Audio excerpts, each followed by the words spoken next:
Hello and welcome to Finding Joy. My name is Leona Devin.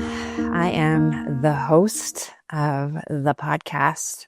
I wanted to start this season and talk about my relationship with joy. If somebody had said to me, "Oh, you're going to be a podcaster and talk about joy," I would have been, no, I'm actually okay.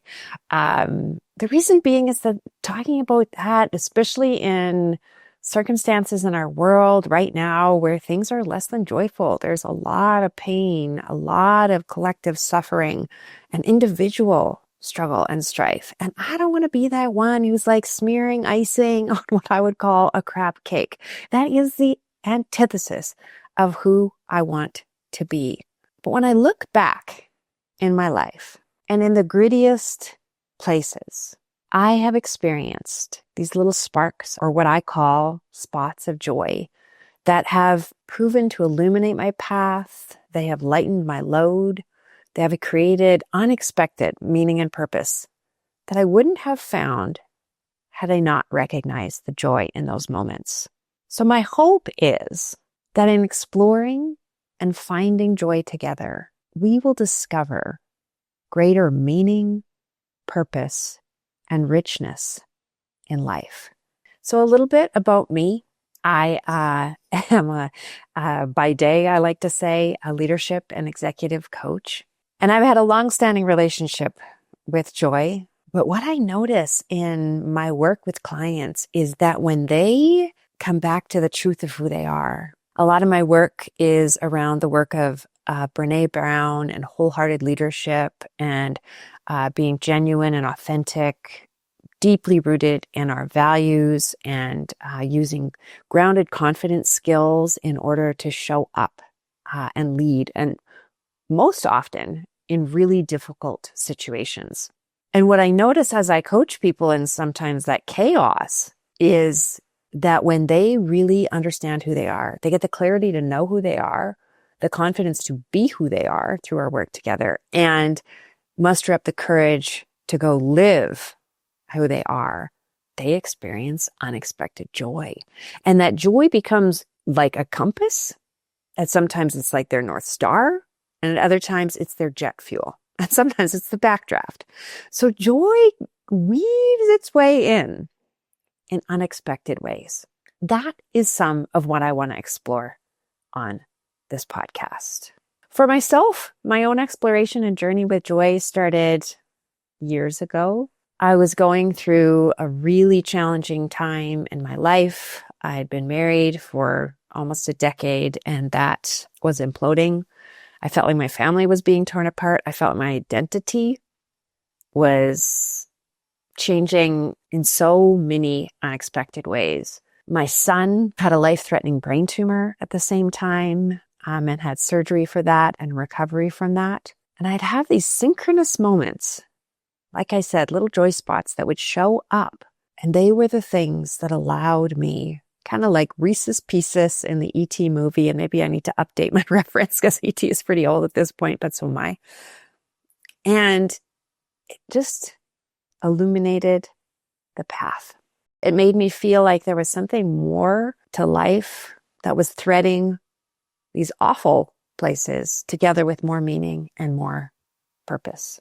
And so from that, I ended up starting to write about joy.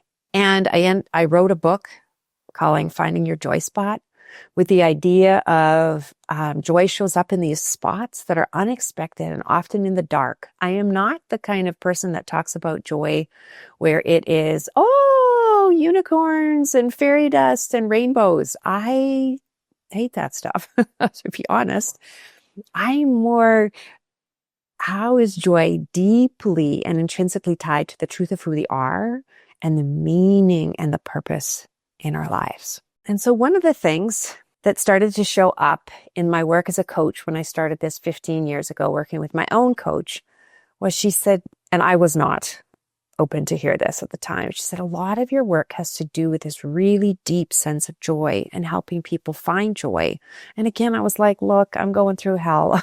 I got nothing to do with joy. It just seemed ridiculous at the time. She was very intuitive. And a couple of years later, she said, Leona, I feel really strongly that there's an acronym that ties in with joy. And that is your secret sauce.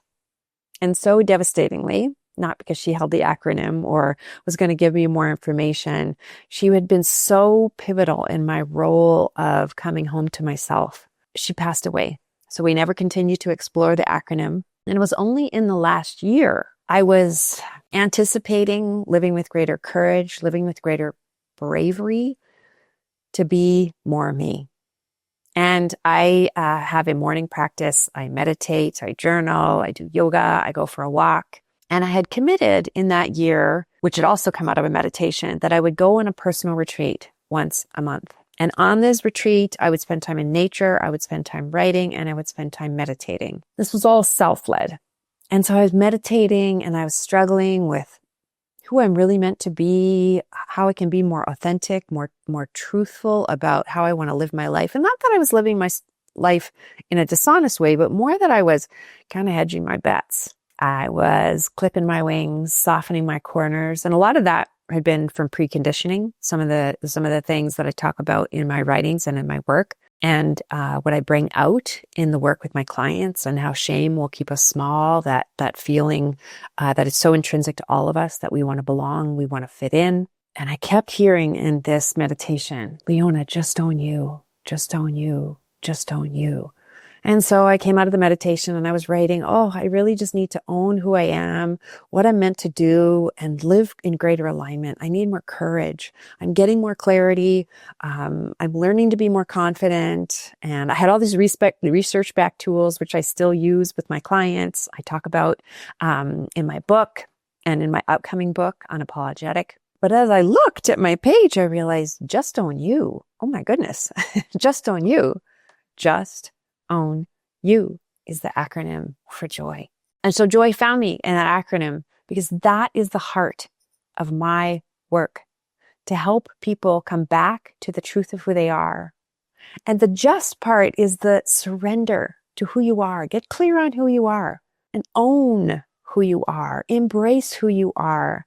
Build your self-confidence. And you can't just do that by a pat on the back or, a pat on the butt. Get on the field. Own who you are. I help my clients and I write about what are the research-backed ways that we can build confidence. And those are some of the topics that we'll be talking about in the podcast when I'm here by myself and also with our guests.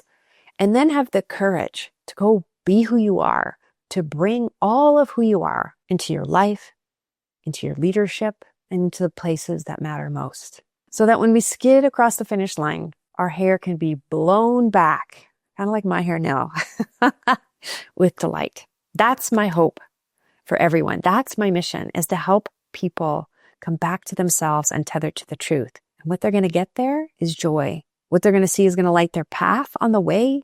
Little Reese's Pieces moments, little spots of joy, is those truth markers, joy.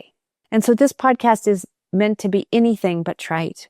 We are going to look at the stories, the science, and the soul behind finding a more purposeful and meaningful life. And that starts with the tools that we need to get clear on who we are, to have the confidence to be who we are, to embrace who we are, and to show up courageously in all areas of our life, and to be ourselves unapologetically.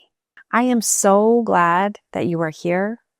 I am delighted that we can be on this journey together as we muck through the messes of life, and as we take a look at the magic that's woven into each of us so that we can find joy together, the essence, the goodness, the truth of who we are, and that we together can find joy.